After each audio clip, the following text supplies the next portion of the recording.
Então, hoje eu e a Grace estaremos juntos com você e o Ricardo realizando o Talk to Me sobre modelagem financeira.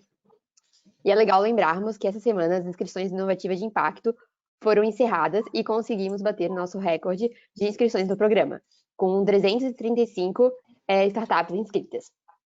Bom, então, voltando para o nosso tema, nós teremos agora o início do Talk to Me sobre modelagem financeira com o Ricardo Giacomo Maluf, que vai ter, e a dinâmica vai ser, então, 30 minutos de apresentação do conteúdo do mentor e, posteriormente, 1 hora de perguntas e respostas. Portanto, durante a apresentação, vocês podem ir mandando no chat as perguntas que depois nós iremos mediá-las para vocês. E último lembrete, por favor, mantenham seus microfones fechados e câmeras desligadas. Perfeito. Então, pessoal, seja bem-vindo, né, o Ricardo. Vou apresentar ele para vocês. Em primeiro momento, antes, né, eu estou aqui como gestor de relacionamento, então se vocês tiverem qualquer dúvida, vocês já podem ir mandando por ali. Só peço para deixarem o microfone e as câmeras desligadas. Então, apresentando o Ricardo para vocês. Ele é sócio fundador da Dorset, gestor autorizado em CVM, é formado em administração pela FAAP, com certificação em Corporate Finance por Londres. Trabalhou em empresas como a Citibank, a PwC, tanto nos Estados Unidos como no Brasil, a BDO em Londres, nas áreas de crédito, MBA e modelagem financeira com foco em Private Equity, apoia empresários a lidar com desafios da gestão e também realiza trabalhos de valuation, possui iniciativa também de investimentos e ele aplica seus conhecimentos de modelagem financeira como um diferencial nessas atividades. Então, Ricardo, é contigo agora. Vou desligar aqui, a Carol também, as câmeras e o microfone. Então, o pessoal que já tiver dúvidas, já vai mandando durante a apresentação que a gente já organiza a ordem para vocês. E aí, se tu puderes compartilhar a apresentação também. Obrigada, tá? Legal. Eu vou compartilhar a tela aqui também, tá, pessoal?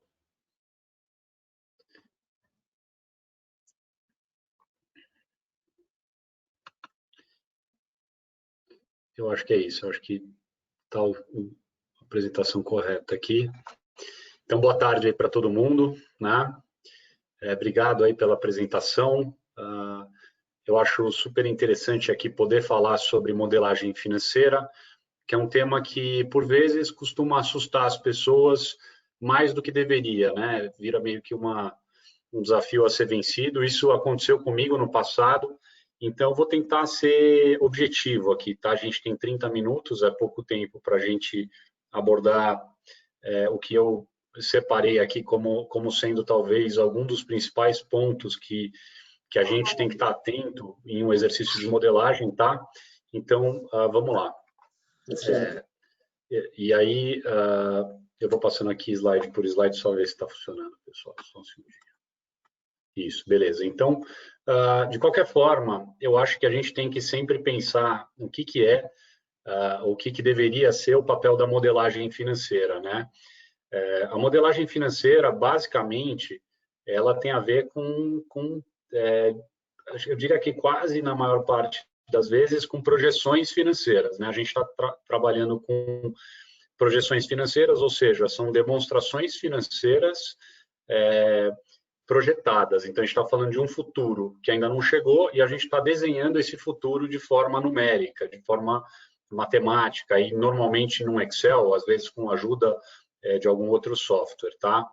Então, a gente tem que lembrar que a modelagem ela deveria tangibilizar algo que é difícil de ser explicado, porque se a modelagem não fizer isso, ela não está cumprindo o papel dela. Então, se você tem algo que seja difícil de explicar, que a modelagem não explique enquanto a execução do que está sendo feito ali, você provavelmente não está atingindo o seu objetivo, né? Então, a modelagem é fazer, de maneira geral, projeções financeiras, tangibilizando um plano que você tem em mente ou um futuro possível para a empresa que você está imaginando, mas você não pode querer só falar, você precisa conseguir demonstrar isso numericamente, né?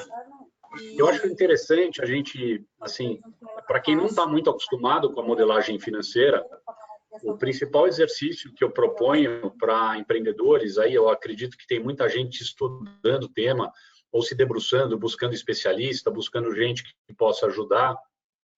E eu acho que a melhor forma que a gente tem que pensar com relação à modelagem financeira é que ela tem que dar soluções para perguntas objetivas, tá? Então, você tem uma pergunta, você precisa jogar essa pergunta ali numa máquina e essa máquina vai te devolver alguma resposta. Então, para quem acha que modelagem financeira é muito complicado, eu normalmente trago um exemplo da vida cotidiana que foi o seguinte, tá? Aconteceu comigo. Eu recentemente comecei a ver esse negócio do Uber sendo super difundido aí já há alguns anos, né? E aí eu fiz um pequeno exercício. Eu falei, pô, eu moro do lado do trabalho, né? Eu demoro ali 10 minutos para chegar do trabalho em casa e de casa para o trabalho. Isso pré-Covid, obviamente, né? E eu falei, pô, o que acontece se de repente eu comprar uma bicicleta muito top e em vez de ficar pegando o carro de lá para cá e de cá para lá, eu de repente invisto numa bicicleta, vou cuidar da minha saúde. Quanto que economizaria de dinheiro no ano, né?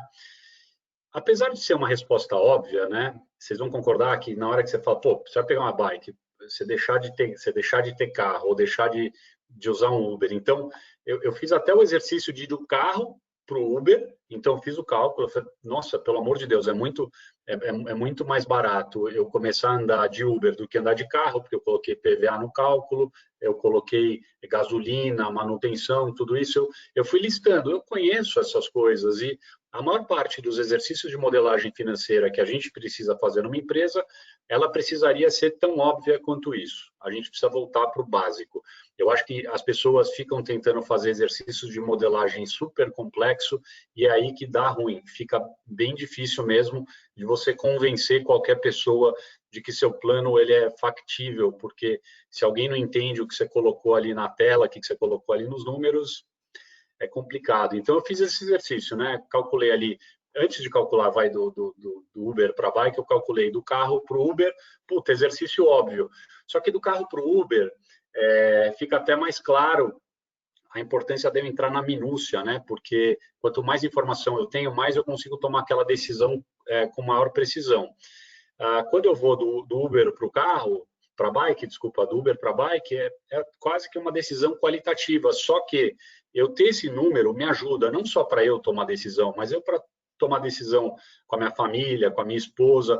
A gente tem que lembrar que as decisões que a gente toma envolvem uma série de pessoas, e não adianta a decisão estar óbvia para você. Quanto mais você tangibilizar essa decisão para as outras pessoas que estão ao seu redor, sejam seus sócios fundadores, cofundadores, o seu time, investidores. Então, é muito importante que a modelagem financeira ela esteja aí para responder perguntas de maneira objetiva, trazendo o maior número de coisas, mas precisa ser um exercício quase que cotidiano, precisa virar uma coisa fluente, uma coisa fluida e natural, né? Fácil de falar, mas eu acho que é possível ser feito a partir da prática. Eu acho que a prática vai transformando aquele medo em fazer um negócio que a gente quer que seja perfeito, e aí, lembrando que feito é sempre melhor que perfeito, né? Então, a gente tem que ter a capacidade de demonstrar o modelo de negócio na modelagem financeira. Então, por quê? Porque muitas vezes, assim, como empreendedor, e eu sou empreendedor também, né? Então, posso falar, talvez eu não seja um empreendedor de tecnologia, mas eu sou empreendedor de um negócio enxuto, né? De um negócio enxuto baseado em capital intelectual e em conteúdo. E o que eu posso dizer a gente tem um negócio que em inglês é chamado de curse of knowledge, né? Tipo, é quase que curse tipo, não é assina, mas vamos chamar de assina. Assina do conhecimento. A partir do momento que você conhece alguma coisa, você necessariamente acha que isso é óbvio. Isso é um problema, isso é uma sina. Por quê? Porque você vai achar que todo mundo é burro, né? E aí eu estou falando aqui, com certeza, com muita gente de uma capacidade intelectual extremamente avançada. E todo mundo que tem uma capacidade intelectual extremamente avançada tem um problema, porque está muito adiante do resto da população aqui. E muitas vezes você tem que convencer alguém, ou você tem que, não necessariamente convencer, mas você tem que demonstrar algo a alguém que muitas vezes não vai estar acompanhando a tua linha de raciocínio, não vai estar acompanhando a velocidade. Então, você está lá na frente, você tem que puxar o freio de mão, dar uma ré absurda e conseguir demonstrar. Então, o papel da modelagem é, dentre outras coisas, conseguir demonstrar o que você faz. E a modelagem financeira consegue fazer isso com muita facilidade a partir do momento em que você vai passo a passo, você vai construindo as linhas de cálculo e você vai separar o teu negócio por linha de negócio. Então, você vai falar uma por vez, da linha 1, da linha 2, da linha 3. Você vai mostrar como que a linha 1 monetiza, né? Porque vamos pensar, você vai fazer uma modelagem financeira, a gente normalmente, e eu vou falar um pouquinho mais sobre isso, tá, pessoal? Você normalmente está falando de demonstração de resultado do exercício, você está falando de fluxo de caixa e você está falando de balanço patrimonial. A partir do momento que você, vamos dizer que a gente comece aqui sei lá, demonstração de resultado do exercício, que seria um caminho óbvio na modelagem financeira começar pela DRE. Então, você começa ali na linha de receita. O que é interessante da linha de receita? Você já está comentando, você já está começando a demonstrar para quem quer que seja o teu negócio a partir do momento da monetização. Então, você está falando de onde se ganha dinheiro. Você não vai falar do custo, da estrutura, para depois, depois eu vou ganhar dinheiro, que é normalmente a jornada do empreendedor, né? O empreendedor, ele precisa formar time, tem que ter um time de fundadores, tem que ter uma equipe, muitas vezes, extremamente... Eu vou olhando aqui o horário para ajustar, tá, galera? Uma equipe super capacitada de desenvolvimento de software e não sei o quê. Então, você vai construindo até que, em algum momento, você monetiza. Só que no modelo financeiro, você parte da monetização. Então, você é obrigado, ao dominar a modelagem financeira, você é obrigado a dominar a explicação de como a empresa ganha ou vai ganhar dinheiro, ou como que ela já ganha dinheiro e vai escalar esse modelo de remuneração, tá bom? Então, capacidade de demonstrar o modelo de negócio e transformar o complicado em simples. Eu acho isso muito importante de dizer, porque eu já vi uma série de modelos que me parece que as pessoas se confundiram e passaram a demonstrar o complicado e mais complicado ainda, né? E a gente vai entrar isso aqui nos próximos slides. E você precisa dizer exatamente o que você quer. Você precisa ser extremamente objetivo. No caso de uma captação de recurso, não adianta dizer quanto vale a empresa, não adianta dizer quanto que o cara vai aportar. Você precisa saber exatamente o que vai ser aportado aonde, para que vai ser usado, quando que vai ser usado. Então, você precisa usar a modelagem como uma forma de demonstrar o que você quer, deixar aquela vergonha que a gente tem de latino-americano, de falar, não é tanto, a gente às vezes tem medo, né? Da nossa cultura, né, um pouco.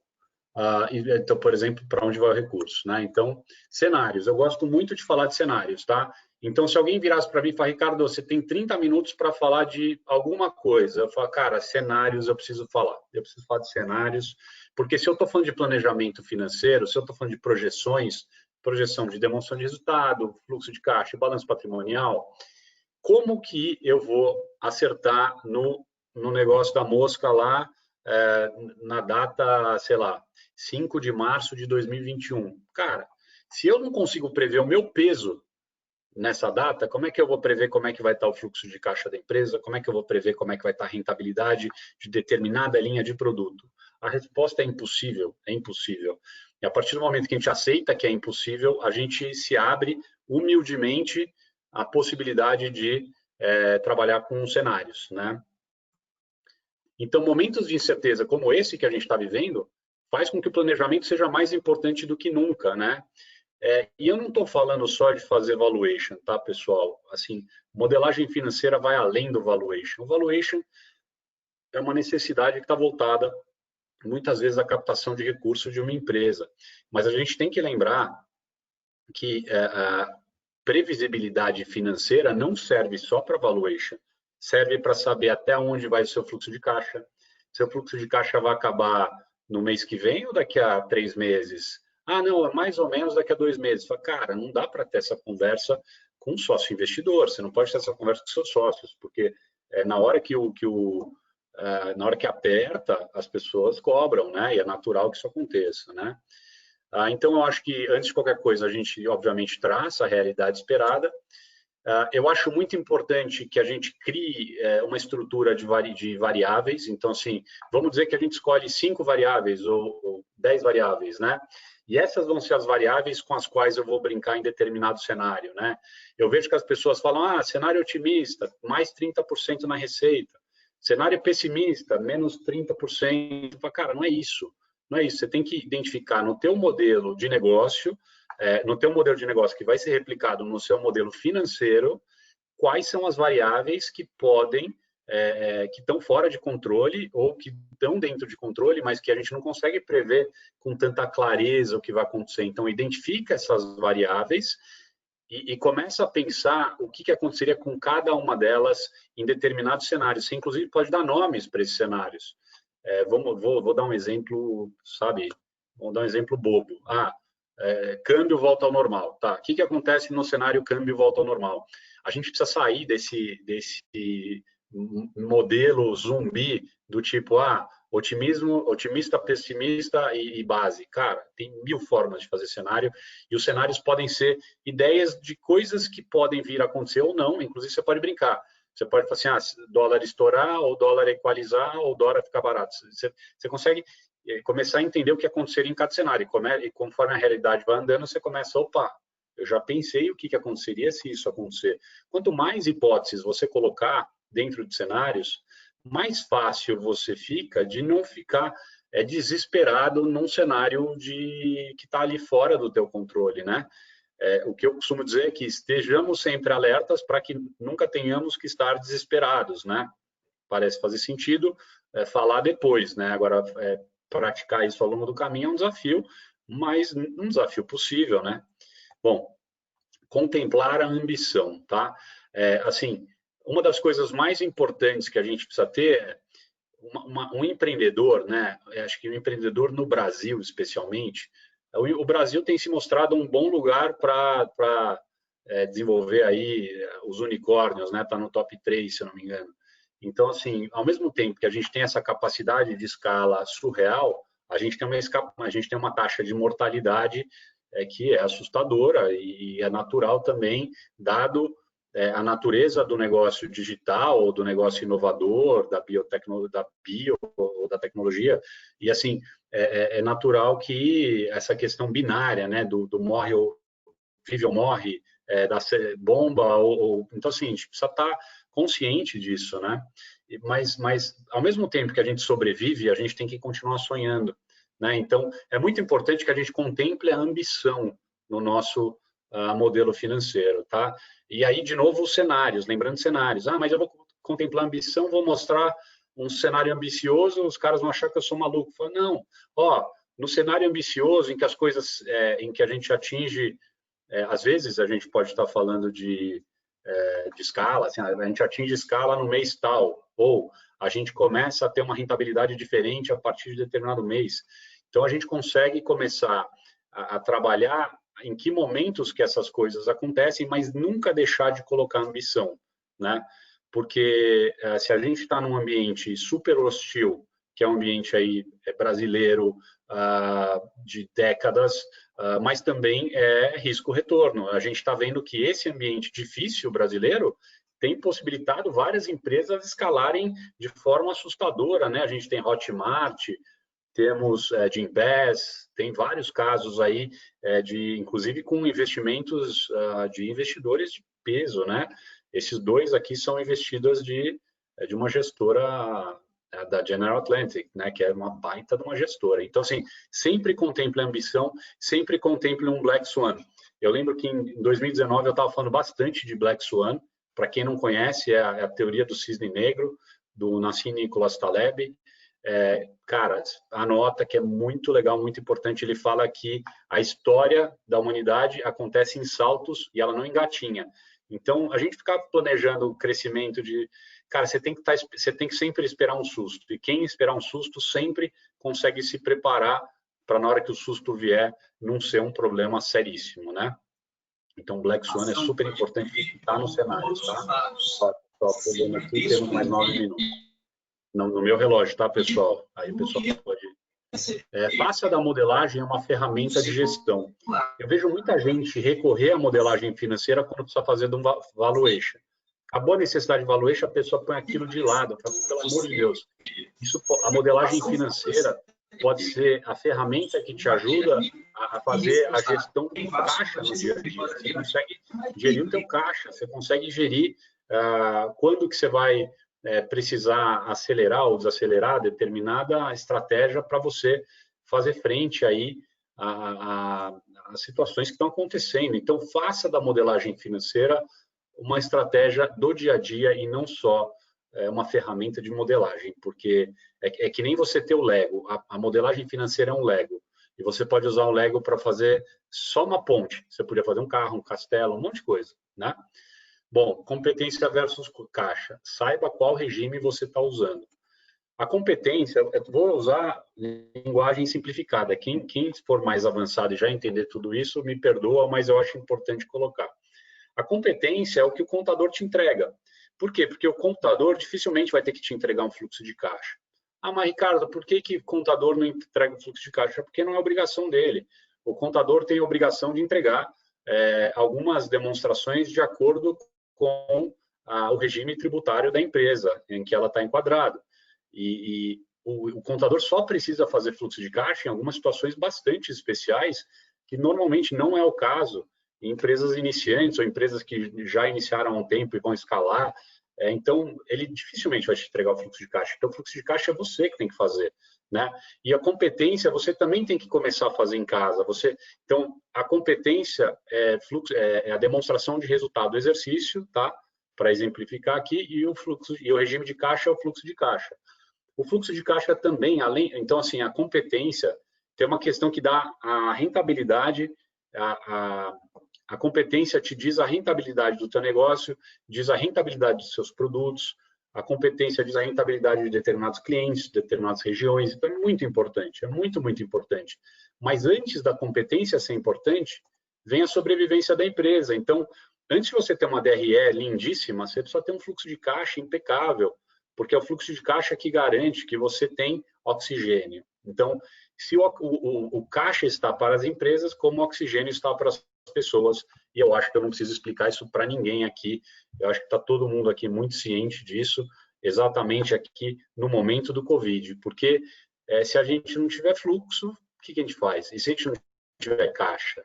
Porque o fluxo de caixa é o que vai aumentando o nosso caixa lá no saldo do banco, né? Então, número 1, atenção máxima ao fluxo de caixa, competência é super importante, e quando a gente faz um valuation, normalmente a gente começa na competência, a competência bem desenhada, ela aplicada a algumas regras de descasamento, ela gera o fluxo de caixa, e o fluxo de caixa gera, você projeta o fluxo de caixa, você traz a valor presente, que aí você tem, então, o valor da empresa, né? Mas, de novo, modelagem financeira é muito mais do que só valuation. O híbrido de competência com caixa, isso é uma loucura. Eu já vi isso mais de 100 vezes e é assim assustador. Saiba o que você está fazendo, saiba qual modelo que você está aplicando, tá? Então, você pode até fazer uma projeção só de fluxo de caixa, não tem problema em mostrar isso, ou só de competência. Eu recomendo de fluxo de caixa, porque é esse que vai demonstrar quanto que você precisa de recurso, para quando é o que vai te dar o valor da empresa e é quanto que te ajuda a se manter respirando, né? Respirando e competência, uma vez que você está respirando bem, aí você precisa ter uma rentabilidade muito boa. É claro que, idealmente, a gente tem que ter todos, né? Assim, não vou falar que só caixa, nem só competência. Eu acho que a gente tem que ter os dois, mas fluxo de caixa é para ontem. Talvez a mensagem seja essa, tá? O modelo não é para você. Eu acho que você tem que ter mais 5 minutinhos aqui. O modelo não é para você. Pensa na sua audiência, tá? Eu vejo que tem muito cara genial que faz uns modelos tal que ninguém entende aquilo. Eu não entendo. Quanto mais quem não é especialista, cara, não vai entender. Então, cara, pensa para que você está fazendo aquilo, para quem que é, cara, e adapta para a audiência, pelo amor de Deus. Fala com as pessoas, fala com seus amigos, faz uma apresentação para os teus primos, faz uma apresentação para o teu pai, faz uma apresentação para quem tem filho, para o filho, né? Pense na sua audiência. Design. Design igual carro. Assim, carro não é só para ficar bonito. Não adianta fazer um carro quadrado bonito e não vai andar por causa do ar, que o ar não vai passar por cima. Então, o design ele tem um aspecto de funcionalidade e também tem um aspecto de visual, obviamente, porque tem que ser atrativo. Quando a pessoa olha, ela não pode falar, nossa, cara, não quero nem olhar para isso aqui. Se você criar essa reação na pessoa, dificilmente você vai convencer alguém de qualquer coisa. Faça um modelo que seja visualmente atrativo, algo que seja claro, que igual o carro tem aerodinâmica, né? Que você demonstra, que você quer demonstrar, de uma forma visual mais leve, né? Os escandinavos são muito bons com isso. Eles têm um negócio que chama design funcional lá, né? Seja didática, a resposta é importante, mas dentro do contexto ela é muito mais importante. Não adianta você fazer vários cálculos e chega numa resposta, o cara fala, nossa, o que aconteceu aqui no meio, né? É muito importante ter o contexto do que está acontecendo para que a resposta venha e dê uma luz, né? Outra coisa, tenha uma estrutura adequada. O que é ter uma estrutura adequada? Separe inputs, que são suas hipóteses, né? As hipóteses que você está partindo delas, separe elas dos cálculos e separe os cálculos do que eu chamo de outputs. Outputs é são os entregáveis da modelagem financeira, são as demonstrações financeiras ou as respostas que você está trazendo. Eu tenho... tá bom, temos mais 7 minutos, tá? Então, assim, eu tenho algumas regras de ouro, tá, pessoal? Então, deixa eu só voltar, então, já que a gente tem 7 minutos, deixa eu explorar um pouquinho mais. Então, a estrutura adequada, ela é muito importante, porque é como um livro, tá? Como é que você lê um livro? Você pode disponibilizar o modelo genético, tá? Assim, eu sei que o pessoal vai moderar as perguntas e voltar para cá, tá?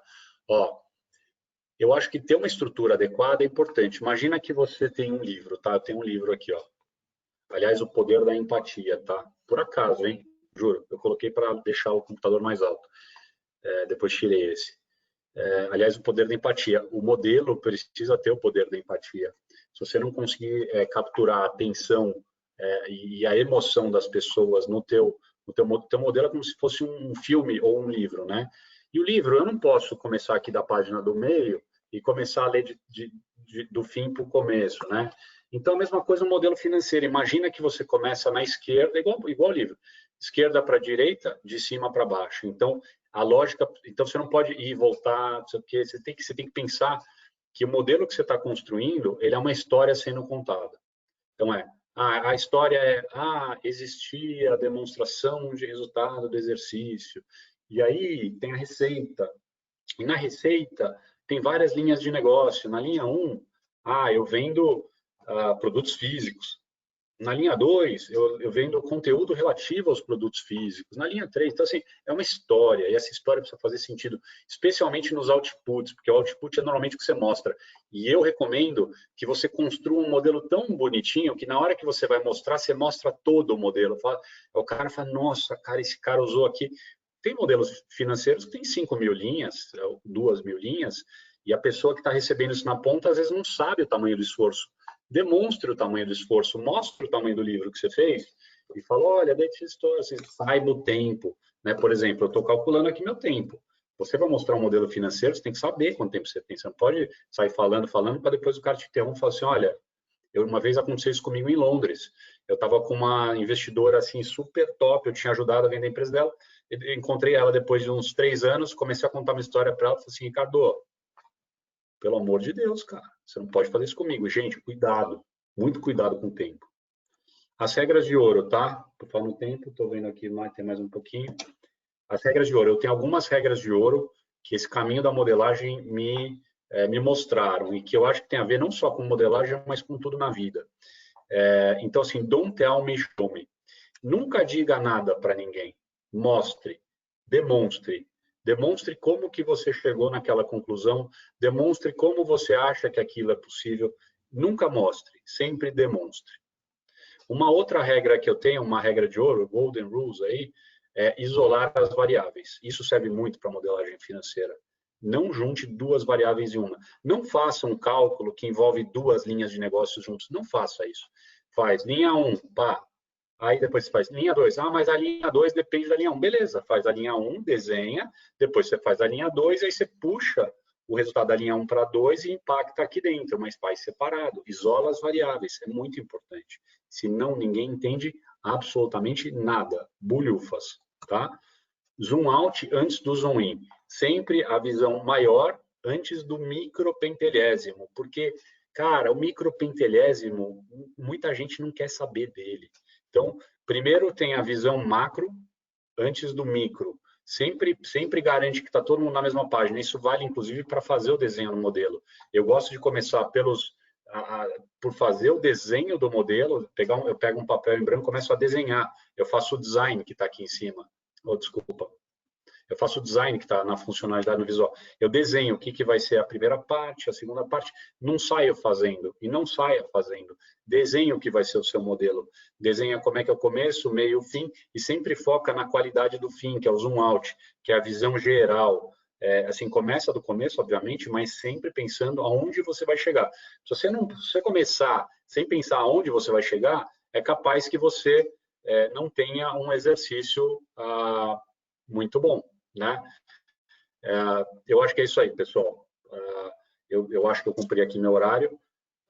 Eu tenho aqui, para quem tiver interesse, tem o YouTube, Ricardo Giacomo Maluf. Eu trago temas de modelagem lá com uma certa frequência. Então, pessoal, não sei se pessoal da Inovativa, se vale a gente entrar nas perguntas, porque eu não quero